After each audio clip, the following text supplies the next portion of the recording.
Hi guys, it's Nick, the ASMR nerd, and I'm sick again, somehow. I don't know how. Twice in 1 month, crappy luck. But that's not what I'm here to talk about today. What I'm here to do today is welcome you to another episode of relaxing reviews. And today I have another mechanical keyboard for you guys. Now, we're in a golden age of mechanical keyboards, honestly. If you want something that just gets the job done and that's dirt cheap, you can do that. If you want something that's incredibly over the top and luxurious and built by hand and hundreds of dollars, you can do that too. And of course, there's everything in between. But the search for the best value keyboard is one that is constantly ongoing, and the kinds of features that you can get for really reasonable prices keep getting more and more impressive. And that brings us to today's keyboard. Today we're looking at the Royal Kludge G87. Now, I admit I have never heard or had never heard of Royal Kludge prior to preparing for this review. You see, I was browsing around on Banggood, as you do, looking at their inexpensive mechanical keyboards. They've got a lot of them. And the Royal Kludge G87 caught my eye because, A, that name. For those of you who don't know, a kludge is something that's kind of thrown together haphazardly, like maybe as a stopgap solution, but that's probably not very reliable and is likely to fall apart. It's essentially what a kludge is. And so the name Royal Kludge made me pause. I was like, why would you brand your keyboard that?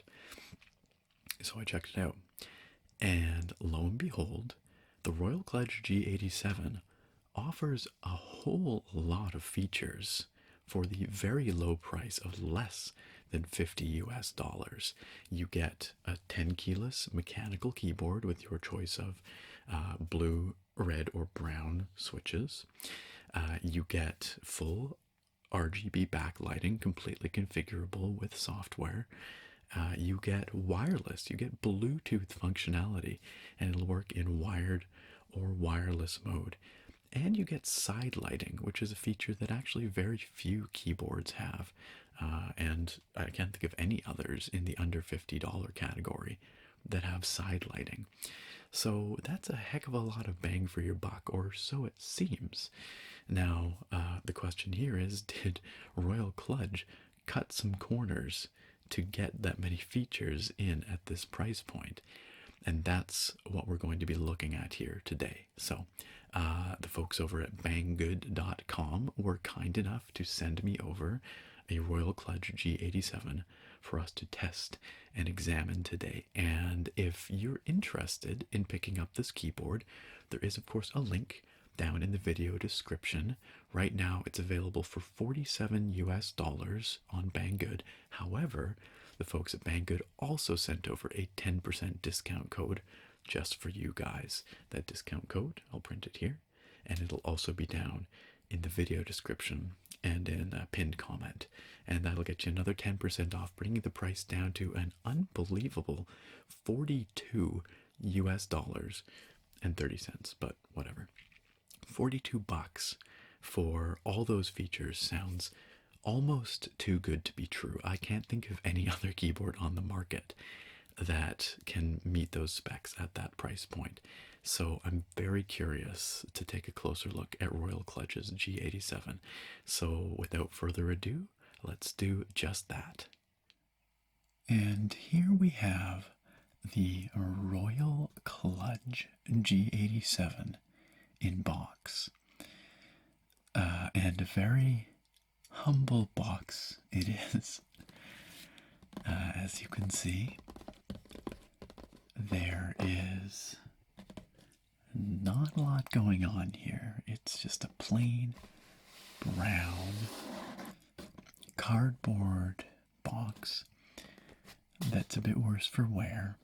It's been a little squashed in shipping, which seems to be a common theme with a lot of keyboards I get from Banggood, I must admit. That said, I've never had one arrived damaged. I've never had one that has arrived damaged, so,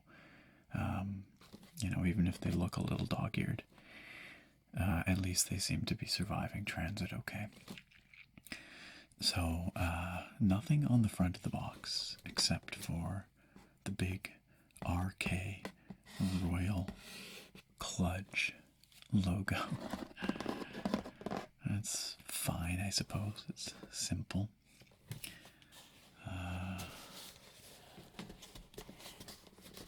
On this part, the front flap, got a barcode.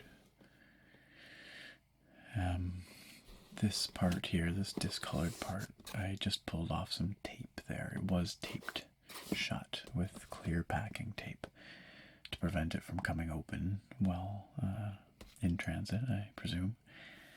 And I had to pull that off so that we can get into it in a moment here. I didn't want to be struggling with it on camera. So it didn't look like this to start with, but not that it really makes a difference. Again, it's just a cardboard box. Just a brown cardboard.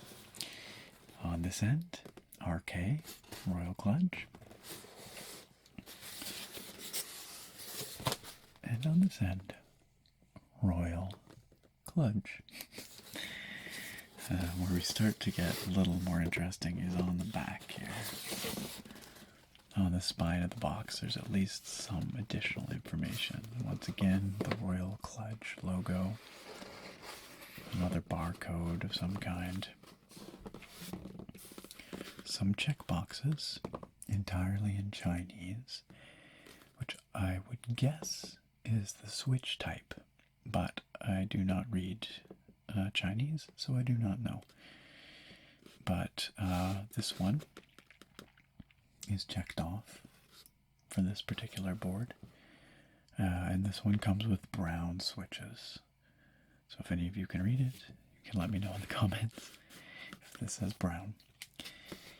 And then here we finally have some English information on a sticker. And I'm going to turn it back to myself so I can read it. And it says Model G87, keyboard color black, key layout IBM 87K. So it's an 87K layout, or 87 key layout, excuse me. And I guess the IBM part is a bit of a throwback, but they're basically saying it's a ANSI layout, I guess, probably American National Standards Institute, which is just your standard North American layout. Connectors, USB 2, backlight, RGB. And it gives the dimensions as well. Interestingly, nothing about the switch type on this sticker. And that's basically it. So the packaging on the exterior doesn't really impress. It doesn't really tell us much. Just a lot of branding, I guess, is basically all we've got there. But it's not what's on the outside, it's what's on the inside that counts. So let's open it up and take a look. Oh, except I guess I should show you on this surface, the back. There's also just about nothing. It's basically blank, except there's a whole lot of Chinese here, which again I can't read. A URL, phone number, and a QR code. Okay. Now let's open it up.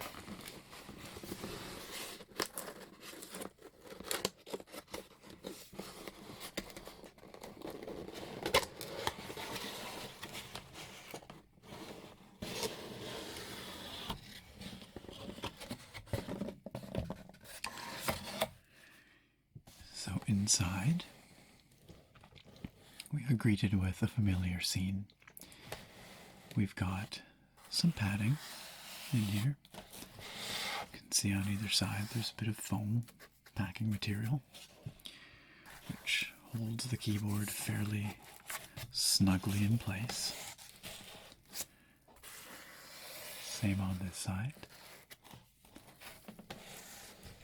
The keyboard itself is contained within this foam protective bag. It's not going to protect it from impacts on the surface or anything, but prevents it from getting dusty at least. And there is a fair bit of empty space in here, which will afford some level of protection, I guess. Obviously we have a user manual, which we'll take a look at in a second. Let's lift out this keyboard.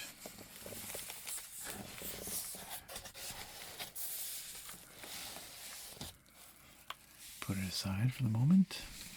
And we've got a few back ends here, just kind of haphazardly thrown into the box. We've got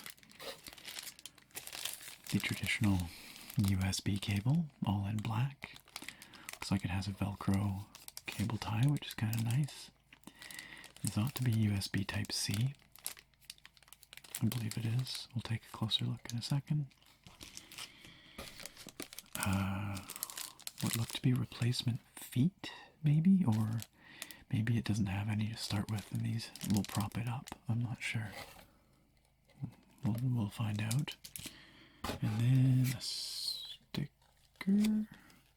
No, it's not. I don't think. I'm not sure what this is. It's just a little card. Maybe a little warranty card. Again, all in Chinese. So, doesn't help me too much. But there's nothing on the back. But anyway, whatever that is. And yeah, that's it. Literally nothing else in there. So a very simple package. Bare bones. One might say minimalistic, you could call it, if you're being charitable. Okay, let's quickly look at some of those little pack-ins. Again, not that there's much. No keycap puller, no brush, no extra keycaps, all that kind of stuff.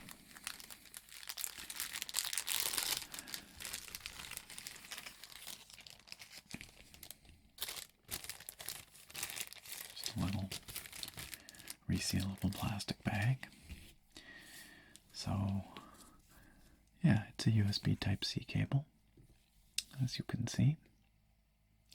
As you can Type-C. USB-A on the other end.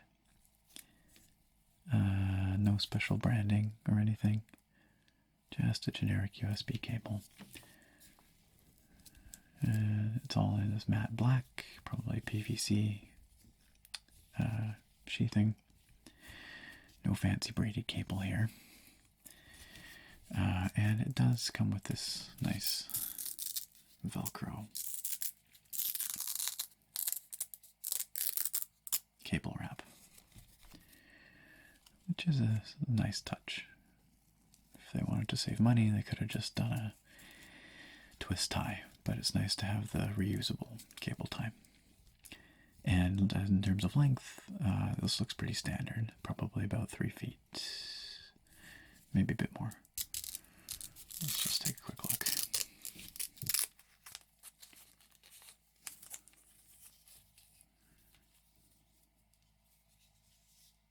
Yeah, maybe 4 feet, we'll say. Not super long, but probably long enough. Okay. And we've also got these rubber feet, is what I assume these must be, in a little resealable bag.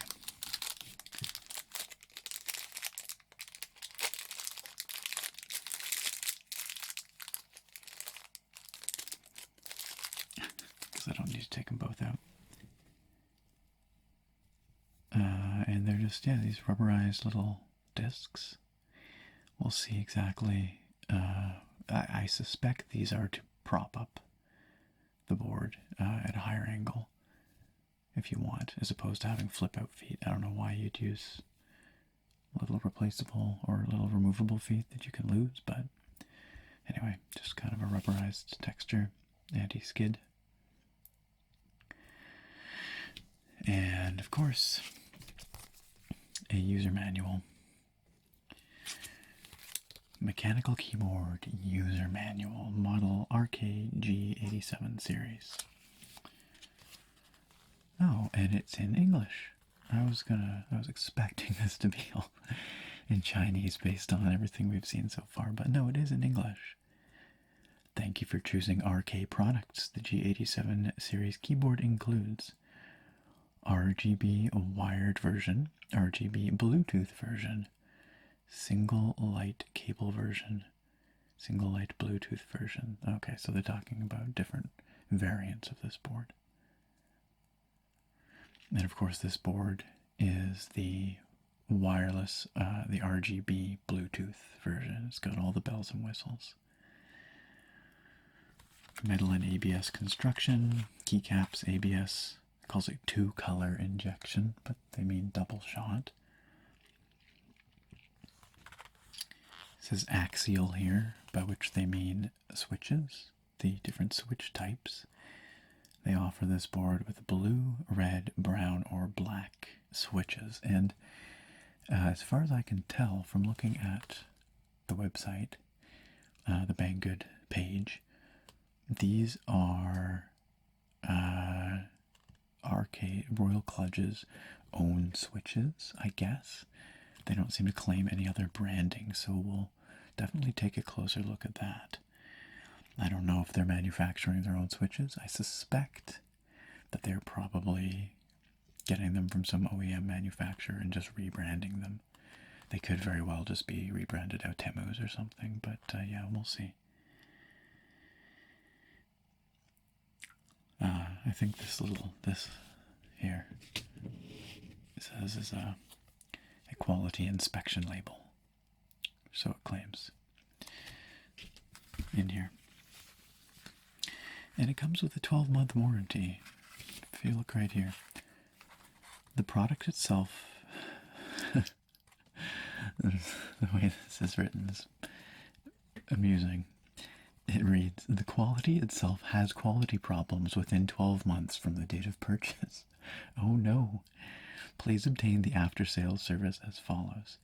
What they're trying to say is if it has quality problems. A little bit of a mistranslation there. I also can't help but notice that the English is spelled English. English. It's ironic that they spelled English wrong.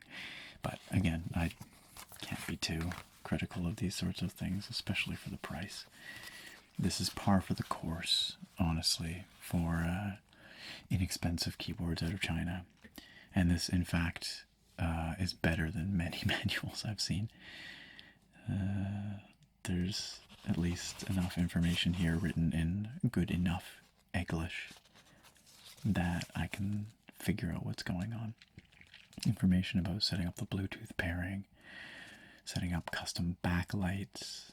This keyboard is, of course, side lit as well, so it has RGB backlighting behind the keys as well as side lighting on the case. Talks about that.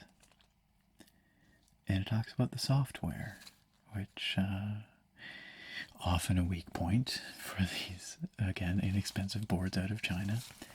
But we will take a look at it in a little bit to see if it's as bad as some we've seen on the relaxing reviews before, or if it manages to hold its own. A little Q&A section here. Okay, charging instructions. And then the warranty stuff, and then it looks like it's all Chinese on the back. So, well, that's not too bad, actually. That manual is pretty solid in terms of what it offers there, what it says. All right, let's take a look at the main event.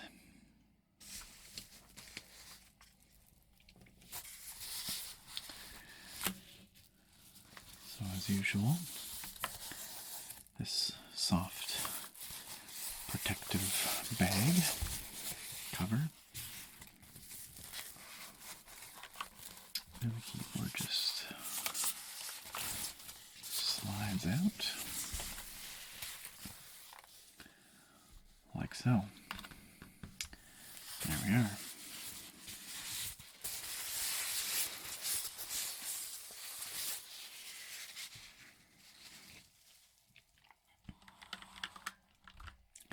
So,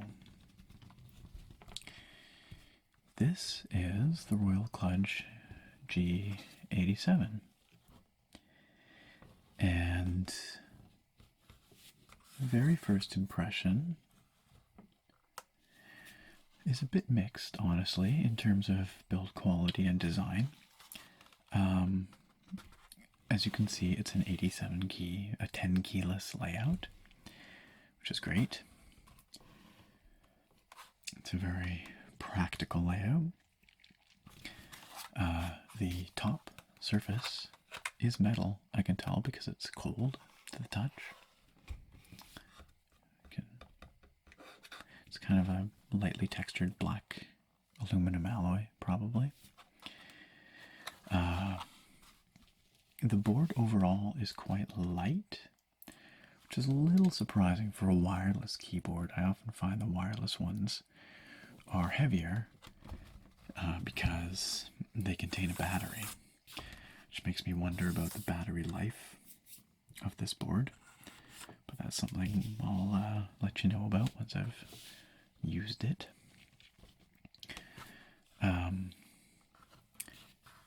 The back is all plastic. I guess I can do it the other way around there for you. The back is all molded plastic, ABS, no doubt, but there is a couple cool things here. Look, so the USB Type-C connector, which is nice to see, is nestled right underneath here. And I do prefer USB Type-C to the increasingly antiquated micro USB connection. But the cool thing is they've got cable routing channels molded into the back here, so you can run the cable out the middle here or out either side. And of course it's a detachable cable, as we saw. And those are all very thoughtful additions, I would say. That's not something you see on a lot of keyboards, so I like that. We've got some certifications and a serial number there. I don't care if you see my serial number. Doesn't matter to me. Made in China, of course. Model G87. And here are those feet, those rubberized feet that we saw in the package. And it looks like, see, these are the same thing.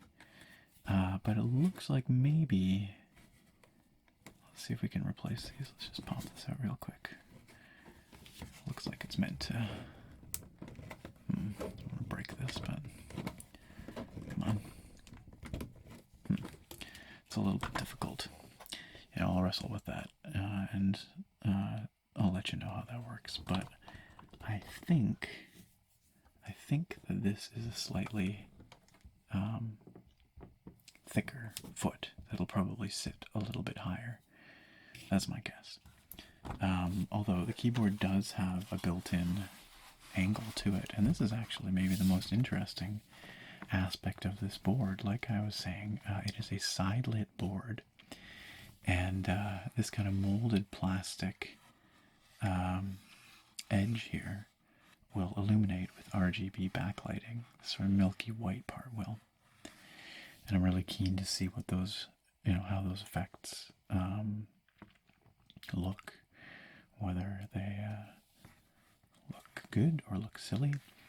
I can't say I'm a big fan of the Royal Kludge branding all over this thing. We've got the RK Royal Kludge right here, and we've got it again right here. And honestly, I think it's a bit of an eyesore. But as I've said in past, I bet you could probably take, it feels like this is just printed on, so you might be able to take some kind of solvent to it there and remove it. Yeah, it looks like it's just printed on with some kind of white material. I bet you if you wanted, you could get that off of there. I'm less confident about stuff on the sides because this is plastic, whereas the top surface is metal. But I kind of like the way they've shaped this. It's very thin at the front, and then it expands. It's very kind of smooth and molded feeling around the back here. And the metal backplate runs and kind of curves around the edge to right here where it meets with the plastic. You can see that there. On the front, it's a straight transition, but the edges of the board have this beveled or chamfered, I don't remember what the exact term is, but whatever, beveled silvery edge that catches the light. It looks pretty nice, and that appears to run all the way around, as you can see. It's probably prone to getting a little gummed up with fingerprints. Anything shiny, glossy tends to be. But it doesn't look bad. Or I guess it doesn't run around the back. It's on three sides, because on the back it's just this sort of continuous metal into plastic seam right there. Okay, so we've kind of done a 360 there, but let's take a closer look at the board itself here. Like I said, 10 keyless layout. We've obviously got some shortcut keys. We've got media shortcut keys up along the top here. Some other secondary functions for, looks like probably lighting configuration, maybe. I don't know what this one does. I guess we'll see. Some others down here, brightness up and down. These probably control the speed of the effects, I would guess. The keycaps ought to be double shot. So let's just take off the escape key here. Take a closer look. So the feel of the keycaps, they're made of ABS. They are fairly textured. There's you can even see the texture on the surface there. Honestly, they feel kind of like keycaps that I've, seen on other inexpensive Chinese boards, which is to say they feel a bit cheap. Something about the finish, they're a little bit, maybe it's a harder material or shinier material. It's difficult to put my finger on, which is ironic because you put your fingers on the keycaps. But these remind me a lot of the keycaps on like the Moto Speed keyboard I reviewed some time back, the full size Moto Speed, and others like it.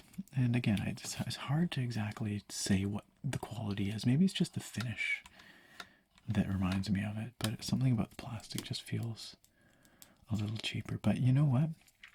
They are double shot, as claimed. You can see the translucent white on the inside there. Not the thickest ABS I've ever seen. I'd probably put it at a millimeter-ish. But not the thinnest either. You can squeeze them and they don't flex too bad. Some little mold marks here, but not a deal breaker. You can see the primary legends are double shot and relatively clean for double shot legends as well. Sometimes they look a little messy around the edges or indistinct, not very clear, but this looks pretty good.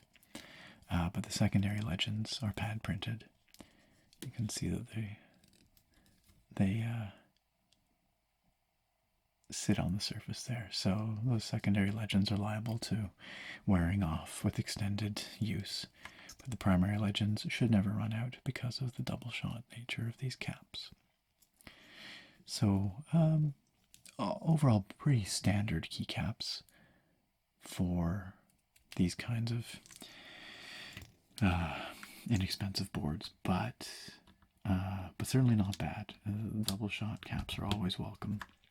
I much prefer a good ABS double shot cap to a laser engraved cap.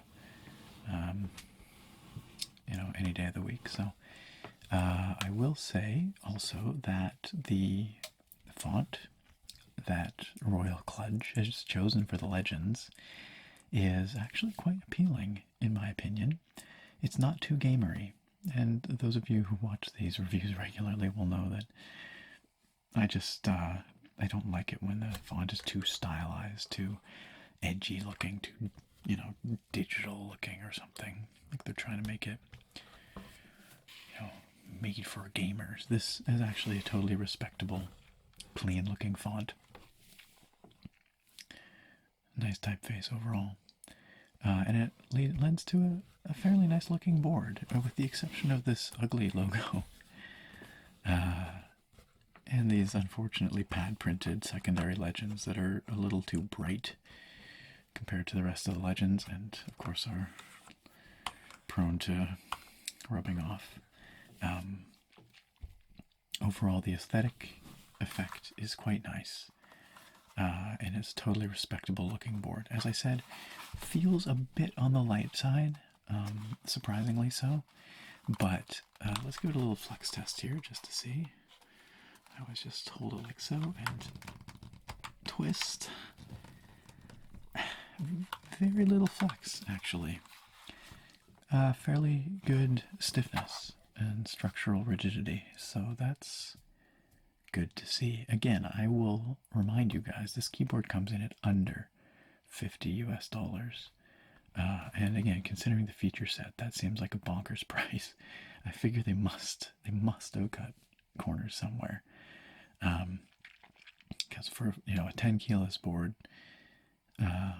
Bluetooth as well as wired mode, full RGB backlighting and side lighting, and double shot caps, the whole thing. Yeah, that's really good value, it seems. Of course, the proof's in the pudding, right? We'll have to use it. We'll have to see how it actually operates. Quickly, before we move on to that step, let's take a look at the switches here, because the switches are a bit of a mystery to me. And yeah, the switch housing, if you look here, says, I don't know if this will show up for you, but right underneath the stem, it says RK. And that might not show up, it's just a little lettering on that translucent top of that case. The stem, as one might expect, is brown. And it looks like they've got translucent upper casings and opaque white lower casings. And then the LEDs are surface mounted on the PCB, and the light shines through. I think that's what's happening there. Yeah, I think so. And just testing it out here.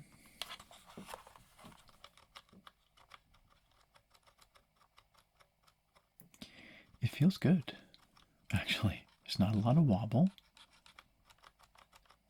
The action feels snappy. And it feels a bit smoother than Cherry MX Brown or an Outemu Brown. It definitely feels a bit smoother. It feels a little more like a Gatoron Brown, honestly. Although a bit less rattly than a Gatoron Brown. Gatorons, very smooth action, but they tend to have a bit of rattle to them, I find. So that's actually quite impressive. The bump occurs about halfway down. And it's nice and pronounced without being sharp. Not much in the way of audible pinging either. That's a it's a good showing. Let's just take a look at another one here. You know what? We don't have a keycap puller here, but I'm going to pull off the backspace key so we can take a look at the stabilizers. So the stabilizers are in white. They look like standard cherry style. They are not lubed,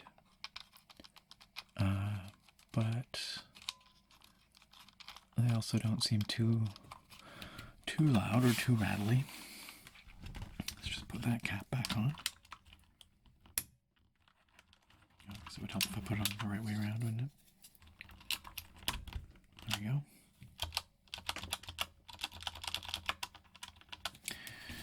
Yeah, that doesn't seem too bad either, honestly.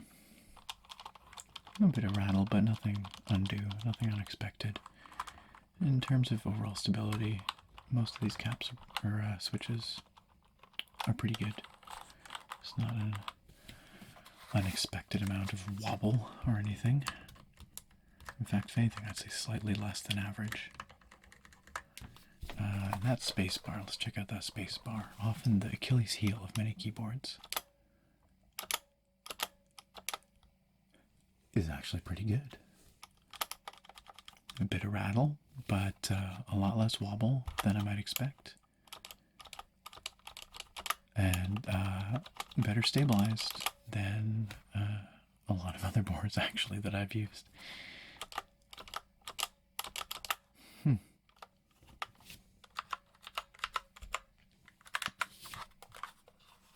That's pretty good. That's impressive. Oh hey, I just noticed on the back here. I'm sorry, I missed this earlier. This is quite relevant.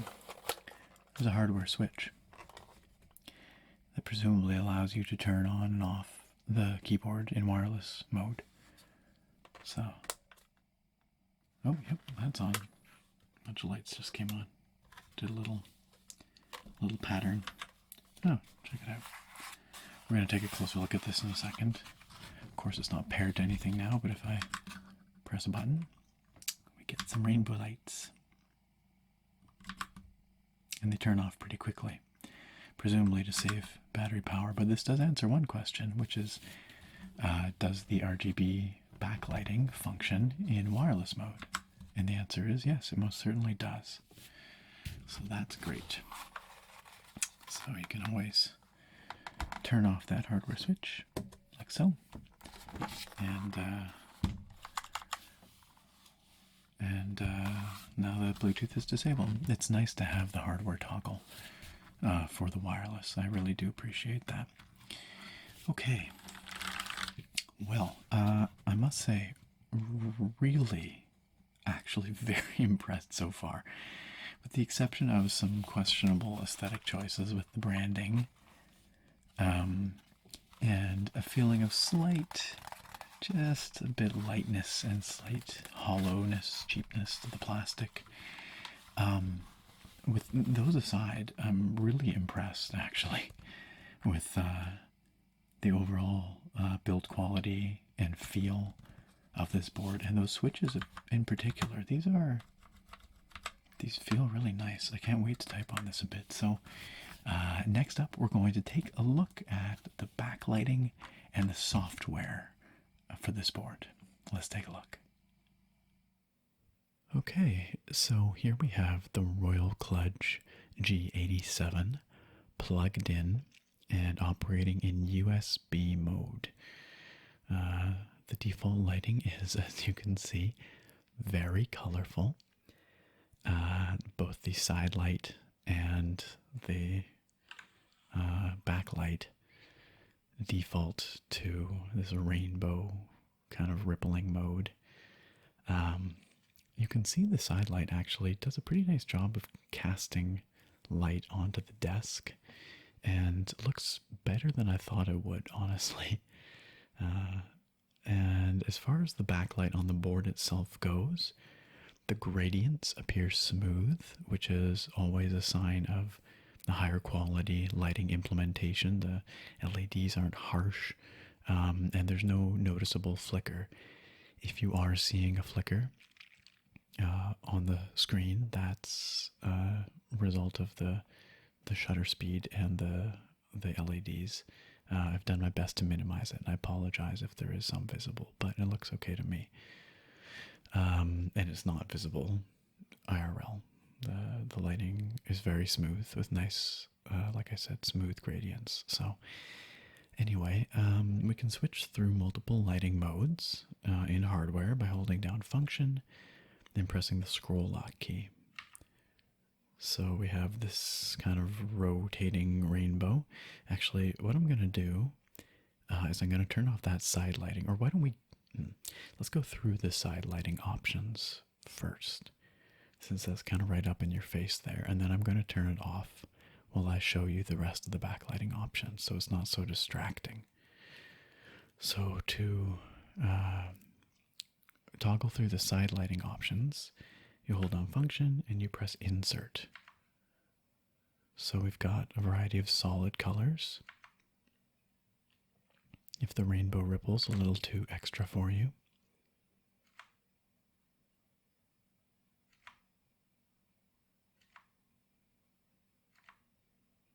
we can turn it off. And that's a slightly different rainbow one where the whole side light is solid, but it's cycling through the various colors.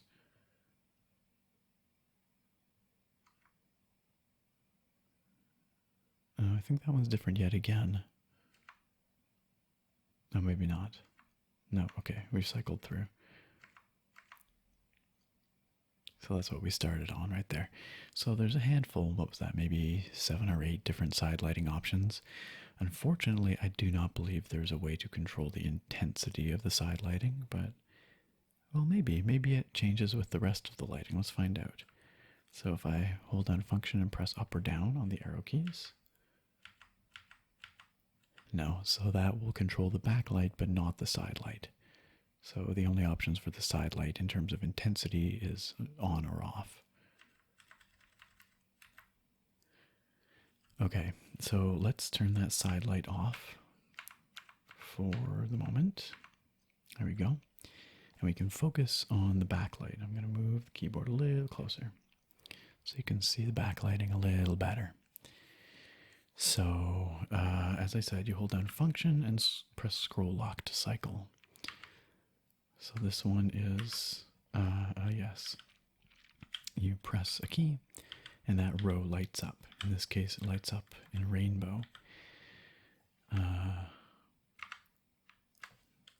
Okay, ripples going out from the key you press. Always looks nice, a little bit flashy. I don't know if anyone would actually type this way on a regular basis, but well, that's a slightly different kind of ripple. That's a brighter kind of ripple. And for each of these, I believe we can hold Function and press pause. Yes, and it changes the color of the effect. So we had the rainbow ripple, now we've got a red ripple. And you can cycle through various colors.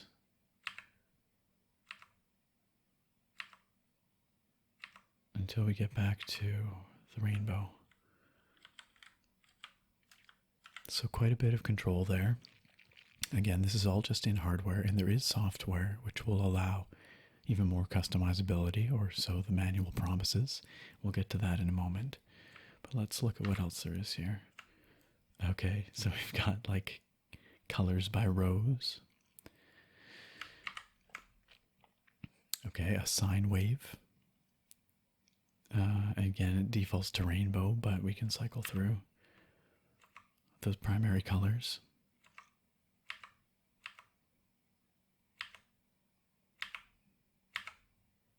Looks like there's about 8 options or so of primary colors. I wasn't counting exactly, but I guess they're not primary if there's 8 of them, but 8 different colors anyway. Interesting effect. Not quite sure what that is, but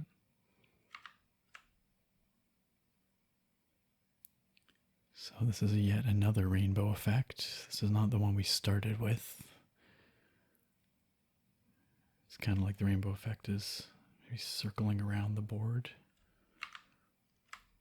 And then, of course, we've got the solid colored backlight options. If you're not into all those changing colors, and you can change the color of the solid backlight with the function pause. Nice little effect there, where the colors all change in sort of a ripple pattern out from the center. Oh, and there's a solid rainbow effect too. Interesting.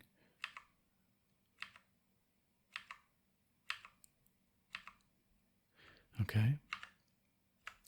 What's this? Oh yes, the classic buttons you press light up.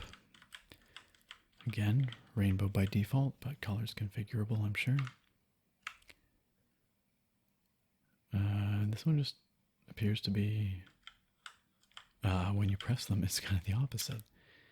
They turn off, and then the color fades out to a new one. Interesting. This is the raindrops effect. That's what it looks like anyway. Sort of different keys lighting up in different colors. It's a much busier looking raindrop effect. Where everything starts dark and then the keys are lighting up. We can control the speed of these effects too with the function left and right arrow. So let's slow that right down. So that's the slowest that one gets. Now let's speed it up. That's a little busy, a little crazy. Alright, let's keep going through. Okay, each key individually is fading through various colors. And we've got breathing, fixed color breathing effect. Speed is of course configurable. If we speed it up. And you can see there that several lights, caps, windows, and scroll lock will flash when you hit maximum speed or maximum brightness. Presumably minimum as well.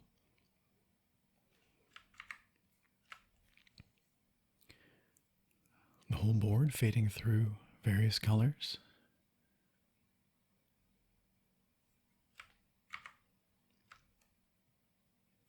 And a rainbow ripple effect coming from the center. It might be hard for you to tell from your perspective, but it starts in the center and it moves outwards in ripples. I like that one actually quite a bit. Slow it right down. It's actually very soothing. You can speed it up. A little less soothing, but a little more obvious what's happening.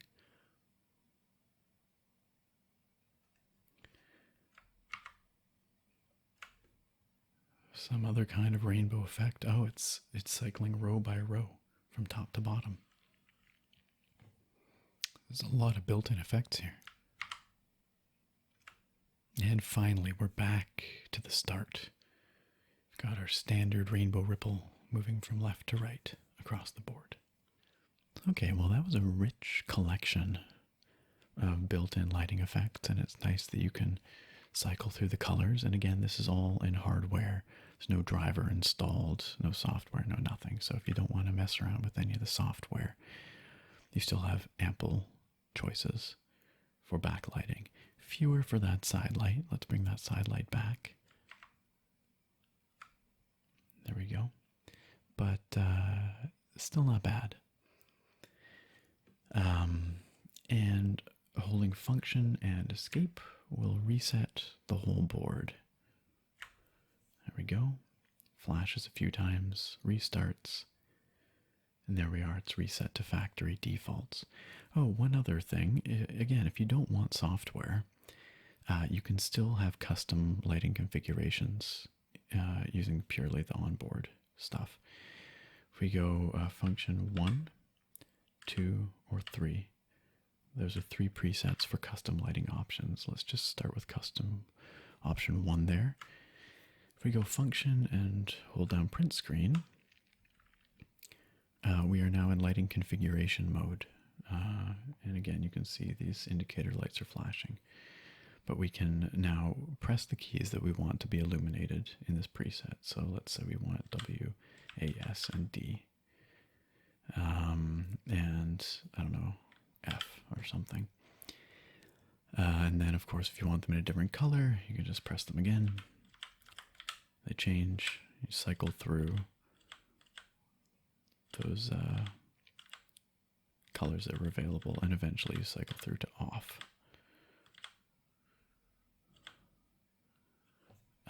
And then when you're done configuring, let's say we want it to look like that, but I want W to be different and F to be different for some reason. Then I believe you just go function print screen again, and there that saves the preset. And then, of course, you can cycle through again, different presets, like so, function plus numbers. If you want to go back to the built-in lighting presets, just function scroll lock again. And you can cycle through all of those great presets we just saw. There are a lot of them. And then if you want to reset it all again, function hold escape. Whole thing flashes.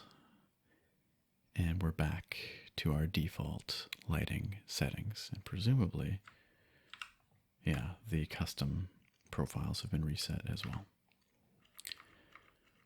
So that's a lot of configurability in hardware, just using the onboard memory and the onboard settings. And it's actually quite impressive. There are, of course, keyboard shortcuts for configuring the Bluetooth mode. You hold down function and tab to switch on the fly between USB and Bluetooth mode. And then Q, W, and E hold different saved devices for Bluetooth. I believe function P puts it into pairing mode. We might as well just take a look at that, I guess. I don't have it set up right now. I haven't tried out the Bluetooth mode yet, but let's just find that switch on the back and make sure the Bluetooth is on. There we go. So Bluetooth should now be on. We can hold down function and tab. I think, yep, there we go. The indicator lights flash to show that we've now successfully switched modes. So I think we are in Bluetooth mode now. So let's go function P for pairing mode. Maybe we switched back to USB by accident. Let's go function tab again. Indicator lights flash. Function P. I think that the P is supposed to be flashing when we're in Bluetooth mode, so. Maybe I have to select a slot first. Function Q. And then function P.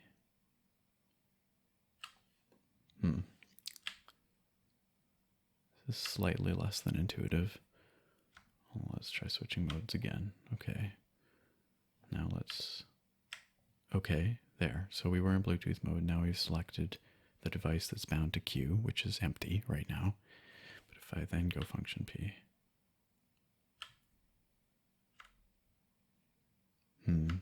Nope. Okay. Well, I'm going to have to struggle with this a little bit. And hopefully I can get the Bluetooth mode working. I will let you know, of course. But first, let's take a look at the software, because that's related to the lighting and all that stuff. So let's fire that up and take a look. And here we have the Royal Kludge Software.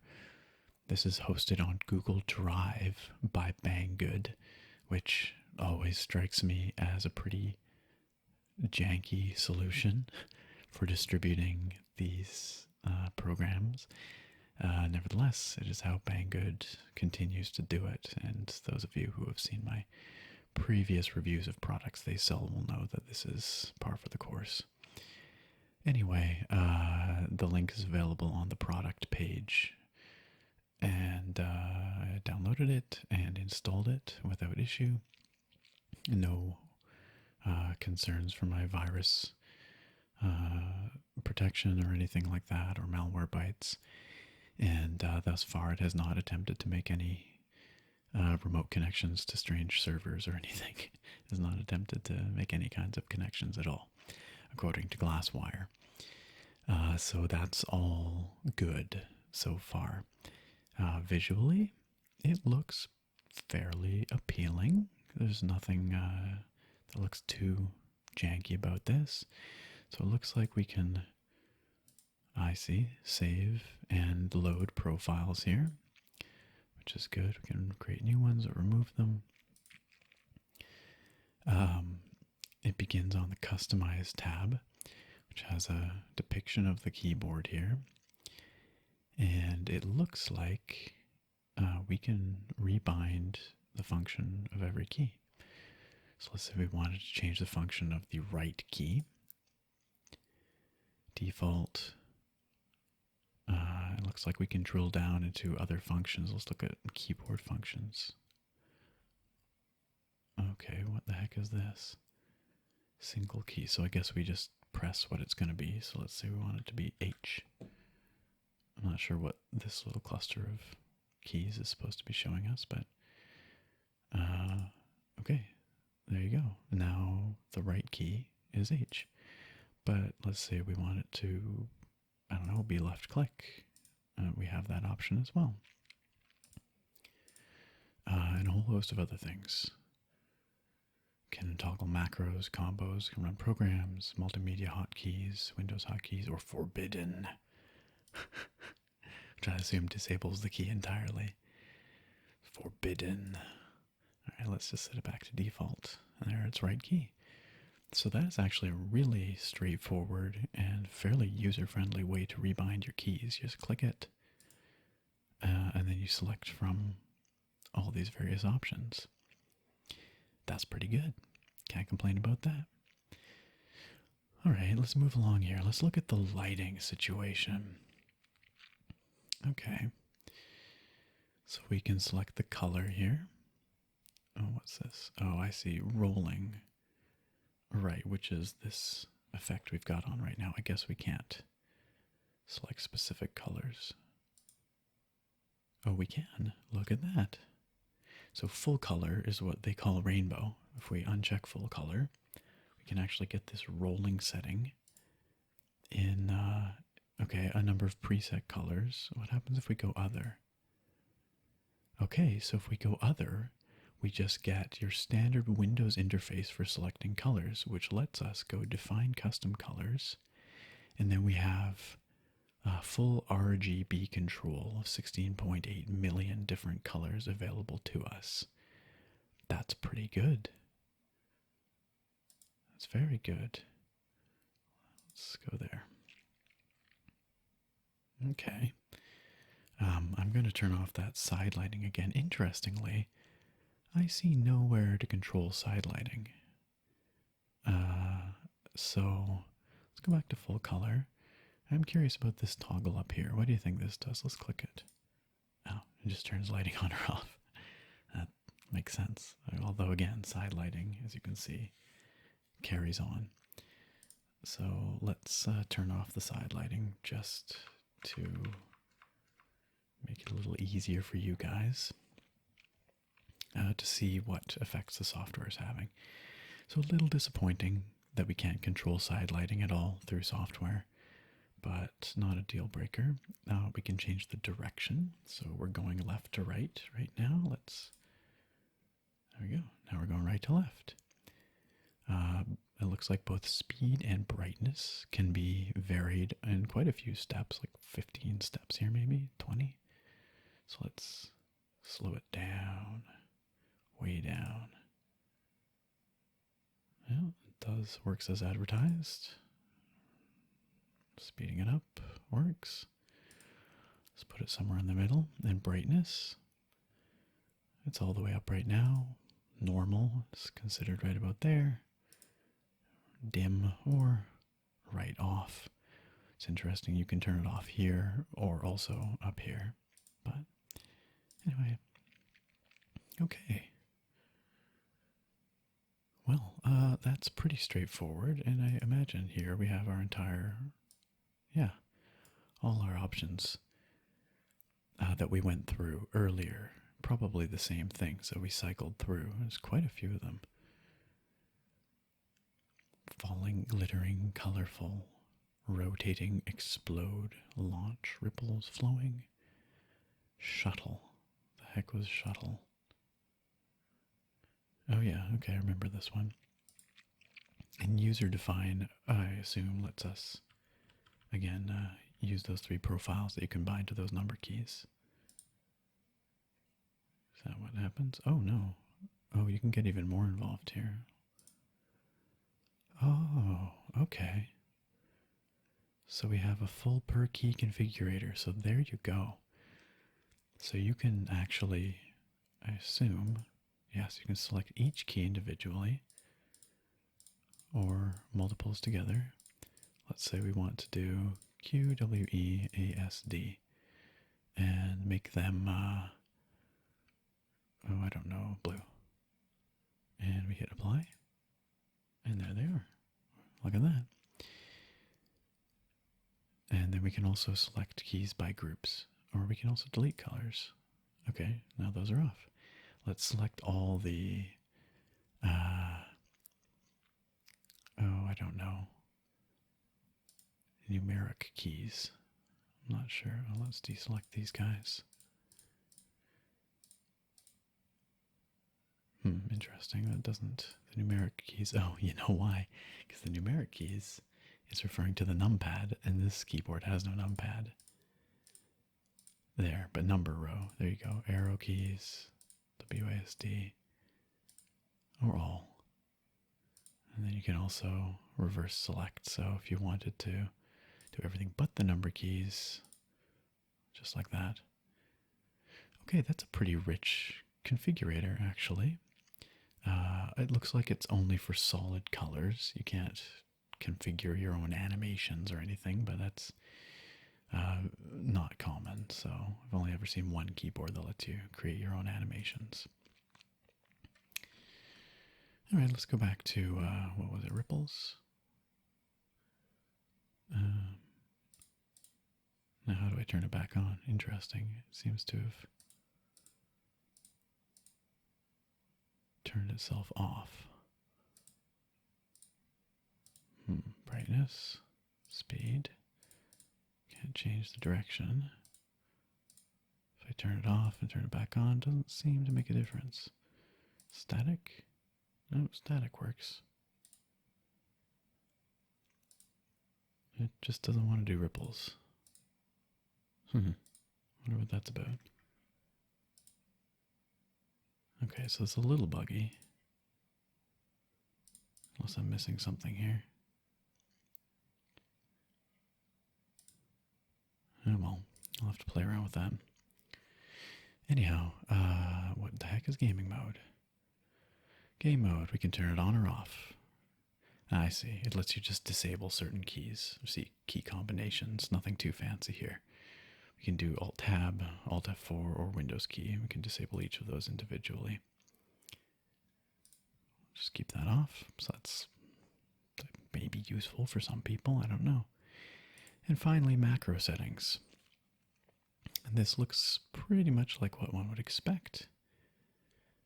You can enter a name for a new macro. You can then record your keystrokes and click to stop it.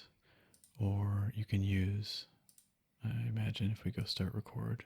Oh, let's give it a name. I'm just going to call this test. Start record. Oh, I see. New. There.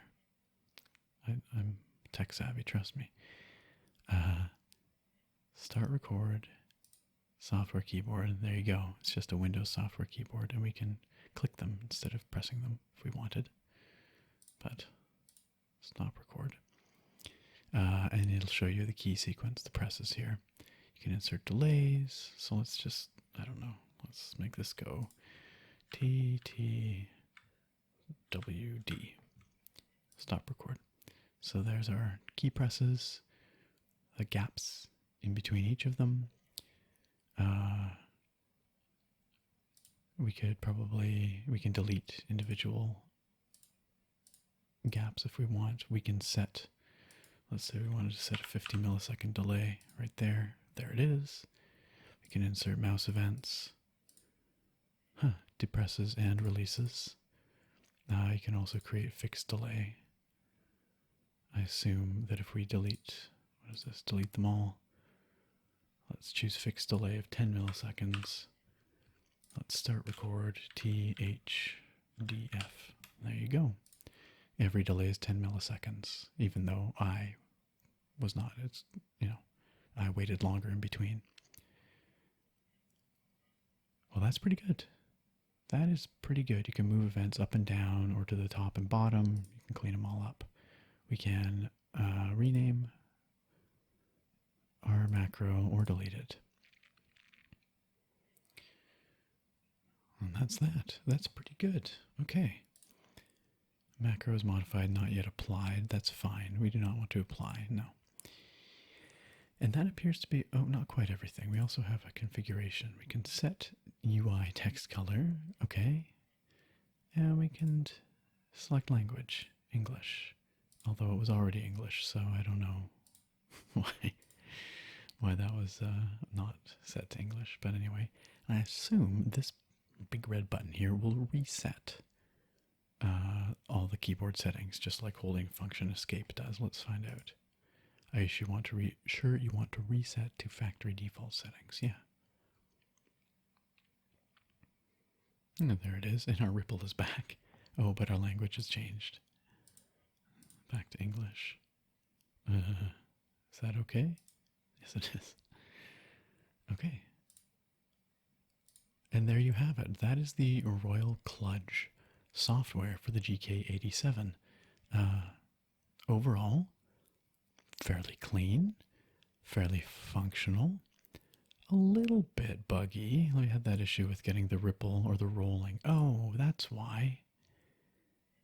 Oh. Because ripples is meant to be off, because ripples is this one where you have to press the key. So that wasn't a bug after all. That was user error. Okay, well, it's good to know. Rolling is this effect. But you can rebind any key.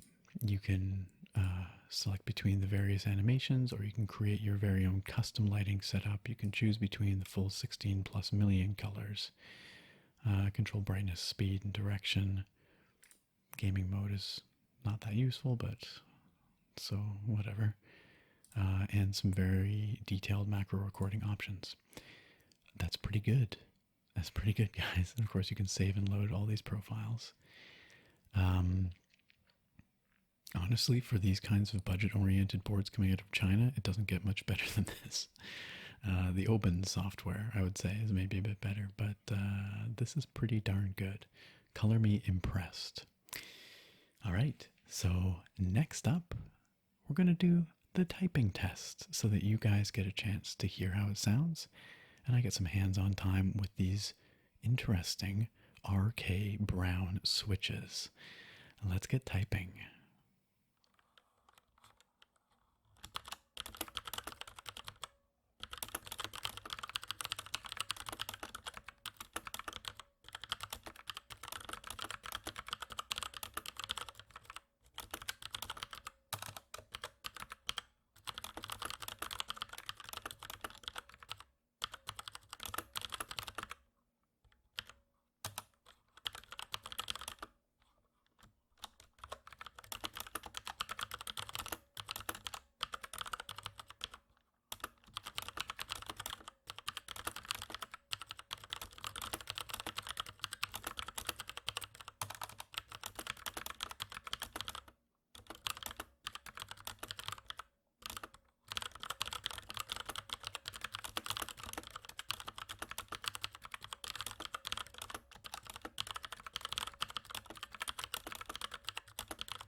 Okay, so we've had a chance to look at the lighting features of the Royal Kludge G87. We took a peek at the software, which was very good actually, and impressed me quite a bit. And we went for the typing test, so you guys had a chance to hear the board and see it in action. So let's address things in order. The first thing, Bluetooth. That's something that we tried to look at during the lighting configuration part there. And I wasn't able to get the pairing working. That was my fault. I just wasn't holding the shortcut long enough. You hold down function and P for 3 seconds, and then the P will start flashing, and that'll put you in Bluetooth pairing mode. As soon as I read the manual and figured that out, it went flawlessly. My Bluetooth adapter, my PC picked it up right away, and it paired immediately. Worth noting, of course, that this board does not come with a Bluetooth adapter packed in. So you have to have Bluetooth on your device somehow, either on your phone or as an external adapter on your PC or whatever. But the Bluetooth functionality is Bluetooth 3.0. And honestly, I'm no expert in the differences between the Bluetooth versions. I imagine 3.0 is cheaper to implement than Bluetooth 4 or Bluetooth 5. And I know that generation over generation, there have been improvements in power efficiency, speed, range, these kinds of things. So I thought perhaps the Bluetooth would be kind of weak or laggy on this keyboard, but no, actually. I tested it out in some gaming, in some typing. There was really no perceptible latency or input lag in the Bluetooth input, which is impressive because I've used other Bluetooth keyboards that have had definite perceptible input lag. So none of that here. And the range was pretty good. I mean, I tried it on the other side of my room and it was no problem. I tried it down the hall, no problem. I even tried it in my kitchen, which is probably like, I don't know, 20 feet down the hall, 30 feet maybe. Far enough anyway, and still no problem with the connection. Granted, I did have direct line of sight still to the Bluetooth adapter. That probably makes a big difference. Anyhow, the point is, Bluetooth performance was actually great. Really impressive, in fact. No problems whatsoever with the Bluetooth mode. And you are able to hot switch between different devices, like my PC and my phone, for instance. I was able to switch between on the fly, as well as between Bluetooth and USB wired mode while the keyboard's plugged in. You can do that on the fly as well. So the wireless aspect of this keyboard, pretty good. In terms of the typing experience, also pretty good. When I was unboxing it earlier, I mentioned that the switches were definitely browns. You know, they have that tactile bump. But they felt a bit smoother than Cherry MX or Cherry MX clones like Aotemu's, but not quite as smooth as Gatoron's perhaps. And the typing experience definitely backs that up. I've been using this keyboard now on and off for a few weeks, and honestly, it's really pleasing to type on. The switches are really good. Again, I don't actually know who manufactures the switches. They are branded RK for Royal Kludge. I highly doubt they're making them in-house, but it's possible. You know, it's possible they're making all their own switches. I honestly don't know. But they are appealing switches. They're nice to type on. If you like Cherry MX Browns, you will almost certainly like the RK Browns. And obviously I can't speak to the blues or the reds, but I imagine they are well made as well. All the switches seemed to work. There were no faulty switches. And the actuation force feels pretty even across the board. So overall, an impressive showing in terms of the typing experience from the Royal Kludge G87. I think that's about all I have to say, really. The use of this board has been really good. I will say when typing, you bottom out onto that metal back plate, of course, and so you get kind of a that sharp feeling when you bottom out. And it feels and sounds maybe a little cheap, just because, again, the board is a bit lighter than I would expect for a wireless board like this. Oh, battery life. In terms of battery life, I never had it run out on me. That being said, I didn't test it to its death. But I will say that from day to day, I would use it during the day in wireless, like in Bluetooth mode. The light would turn off after a short amount of inactivity in order to save power. Sometimes, if I was leaving for a long period of time, I would just switch off that hardware switch on the back to save power. And then, usually at night, I plug it in via the USB connector. And that usage pattern never ran out of batteries. So that seems all right to me. I think the literature says it's a 1680 milliamp hour battery in there, something like that. So evidently, even with Bluetooth 3.0, which is probably not as efficient as newer models or newer versions, it still seems to be power efficient enough that that battery will get it through the day without issue. Okay, I'm pretty sure that's all I wanted to say, in addition to what I've already said, which is quite a bit. So now it's time to run down the pros and the cons of the Royal Kludge G87 before I provide you with my final verdict. And as usual, we're going to start with the pros. There's a lot of stuff I like about this keyboard, actually. You may have noticed that I've been continually surprised throughout this review. First thing I want to call out is those cable routing channels on the back of the board. It's a small detail, but it's that kind of attention to detail and usability that can really elevate this board above other contenders in the really fiercely competitive under $50 budget category. Also nice to see that hardware on-off switch. It's pretty standard in most wireless keyboards, but there are some models, like the original and Pro, for instance, that don't include the hardware on-off switch for the wireless. So good to see it on the G87. Also really cool is that it works in both wired and wireless mode. You can swap between them on the fly while the board is plugged in, and you get full backlighting support in either mode, which again, I've reviewed some boards like that Tada 68 Pro, where you didn't get your backlight in wireless mode, which was like a real bummer. So really great to see that you get that full support in both wired and wireless mode. Carrying on, it's great to see that we've got those double shot caps. Granted, they were a little on the thin side, and they weren't the most high quality feeling caps I've ever seen, but I'll take double shot caps over laser engraved any day, so good to see them. Another really impressive aspect of this board is the fully configurable RGB backlighting. You can configure it to one or any of 16.8 million colors available using the RGB system, and you can do it on a completely per key basis. There's quite a number of built-in animations and effects, and you can do those kinds of customizations either on board using the hardware on the board, or if you really want to drill down and refine your colors, you can do that in software as well. Also, on the subject of lighting, that's side lighting.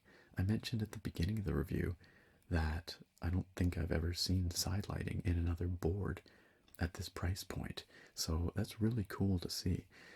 Your mileage may vary whether you like it or not, like aesthetically, but if you don't like it, you can just toggle it off. It would be nice to see a few more options for the side lighting, like I would like to see it be configurable in software the same way the backlighting is, so that you could, for instance, match the color of the side lighting to the backlighting if you have custom colors set. As it stands, there are, I think, like 8 different preset colors and a couple of rainbow animations. So, it could be a better implementation, I suppose, but the fact that it exists at all on a board of this price, really impressive. Second to last item on this list is that software. I'm shocked to be here again in the cons section talking about software for one of these budget keyboards, but actually the software for the RGB87 is pretty good. It's generally fairly clean, it's well presented, it's fully featured, and it's just does what it needs to do without being super buggy or super janky or anything like that. Honestly, again, quite impressed with the software, except for one little issue, which I'm going to mention in the cons in just a minute here. But overall, the software for this keyboard is quite well done. And finally, the last and probably greatest strength of this board is the crazy cheap price. Again, it's $47 on banggood.com right now. And with the 10% off code that you can see down in the video description or pinned in a comment, that'll get you another 10% off, bringing this down to 42 bucks. So to put that in context, you can get a very basic non-backlit 10 keyless board for about 25 US dollars. That's about the cheapest you're going to find it. For about 30 US dollars, maybe 32, you can get a fixed backlight 10 keyless mechanical keyboard. If you want RGB backlighting, you're going to be looking at least 35 plus, probably closer to 40. But this keyboard has not only RGB backlighting, but it's also wireless. It's also got side lighting. It's also got a metal backplate. It's also got really good switches. It's also got double shot keycaps. Like, the list goes on. Honestly, for $42, this is an insane steal. Like, crazy value. So, price, very good selling point. Of course, there's no such thing as a perfect product, at least not that I've come across yet anyway. So there are a few cons to discuss here. The first of them is that ugly logo. That ugly logo on the front of the board right above the arrow keys, and also on either side of the board in the side lighting section. Kind of unfortunate, because overall I do like the stylings of this board. I do understand that the company needs to put their logo on it somewhere. It's just that I think it's a real eyesore where it is and the way it looks. I also understand that the aesthetics of this board may not be for everyone. It does have a kind of a more molded, kind of curvy look to it that some people might not like. They might like very clean, straight lines. And certainly in profile anyway, that's not what this board offers. But personally, I think it looks pretty good, with the exception of those unsightly logos. I was talking a moment ago about those double shot keycaps, always good to see. However, we do have pad printed secondary legends. Again, that's pretty typical for budget keyboards, but it does mean that they're liable to wear off after extended use. Originally, on my list of cons, I had thought of including the fact that this board only has Bluetooth 3.0 in this section. But after using it and testing it fairly extensively, I don't really have any problem with Bluetooth 3.0 if it means the price is brought down. Clearly, there were some very minor corners that had to be cut to get the price to where it is, and I suspect that the Bluetooth version was one of them. So I'm not actually going to list that on here because I think the Bluetooth implementation is just fine. What I am going to say though is that there's no included Bluetooth adapter. Again, at this price point, at $42, I don't expect it. That being said, I don't think it's very expensive for the manufacturer to include them, and it would be nice to see it. So as it stands, you do need to have some kind of Bluetooth implementation on the device you're pairing to. It would be nice to see an included USB Bluetooth adapter. And the last thing that I'm going to mention here under the cons is about the software, and I alluded to it actually back in the pros section. Really pleased with most of how the software operates. The one thing that I do not like is that the window or the software always seems to start with Windows, and it brings it right up on your screen. So once you, like, if you start the software, like by double clicking the icon or whatever, if it's not open, it'll pop up on your screen, and then if you minimize it, it'll go down to the system tray and just hang out there with a little icon in your system tray. That's pretty typical for these kinds of keyboard driver or configuration software. But what has been happening here is that every time I start Windows, the software is up on my screen, front and center. And that's really unnecessary, and I haven't been able to find a toggle to turn that behavior off. So that's kind of annoying, and it definitely belongs here under the list of cons. So, what is my final verdict about this curiously named Royal Kludge G87? Well, if you've watched the rest of this review, it will come as no surprise to you that I am really, really positive about this board. Again, let's put things in context here. In terms of feature set, we get a 10 keyless board with a nice standard layout, by the way. I didn't mention that, but very good keycap compatibility. You should be able to buy any set of caps, like pudding caps, a nice set of PBT pudding caps for like $30, which is almost as much as the board. But that's cheap as far as keycaps go. Get yourself a nice set of PBT pudding caps, throw them on this thing. It's gonna look like $1,000,000. And any set of caps should be compatible. So anyway, I digress. You get a good 10 keyless board. You get some nice mechanical switches. The browns in this case were very good. You get double shot caps. You get a metal backplate. You get Bluetooth wireless functionality. You also get wired functionality. You get fully configurable per key RGB backlighting. You get a very competent software package for you to configure that backlighting. And you get side lighting. And all of this for, well, $47 US before the discount code. And again, if you want to save some more money, you can use the discount code that's down in the video description and pinned in a comment to get an extra 10% off, bringing this board down to $42.30 US, which in my mind is an absolute steal. That is crazy, crazy value. And as a matter of fact, I'm going to go so far as to say this is now my go-to recommendation for keyboards, mechanical keyboards, under $50. Really, I have a hard time finding much to fault with it, and I am racking my brains for any other board that provides better value under $50, and I just can't come up with one. So this Royal Kludge turns out to be a royal slam dunk after all. So the Royal Kludge GK87, highly, highly recommended. And that, my friends, brings us to the end of another relaxing review. I'm not gonna lie, I didn't expect this review to go this way, but I'm very glad that it did, because it means that I can wholeheartedly recommend this keyboard to pretty much anyone. And if you'd like to check out this board, maybe pick it up for yourself and support the channel in the process, there is of course a link to where you can purchase this on banggood.com down in the video description and pinned at the top of the comments. And don't forget to use that 10% discount code to bring the price down even further to a mind-blowing $42 US for this board. Incredible, incredible value. Special thanks to Banggood for sending over the review sample that we looked at here today.